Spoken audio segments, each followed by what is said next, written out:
पहली Eid special train Karachi city station से लाहौर के लिए रवाना कर दी गई है। कोरोना एसओपीज के तहत तकरीबन 700 मुसाफिरों को टिकट जारी किए गए हैं।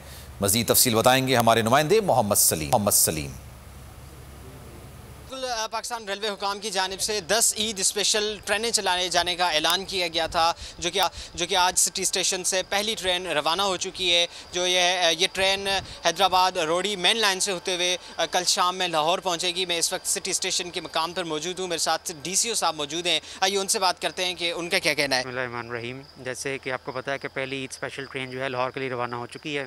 इसके अंदर 14 कोचेज़ लगाई गई हैं, जिसके अंदर 1000 मुसाफिरों के बैठने की गुंजाइश है।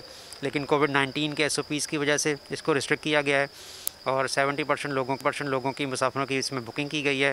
और आज जो ट्रेन रवाना हुई है इसमें 700 मुसाफिर जो हैं वो रिज़र्वेशन उन्होंने करवाई है और वो लाहौर रवाना हुए हैं। ठीक है, बहुत शुक्रिया। DCO साहब का ये कहना था कि 14 कोचेज़ पर मुश्तमिल ट्रेन थी जो आज कराची सिटी स्टेशन से लाहौर के लिए रवाना हो चुकी है। कल शाम सूरत हाल से आप आ कर रहे थे।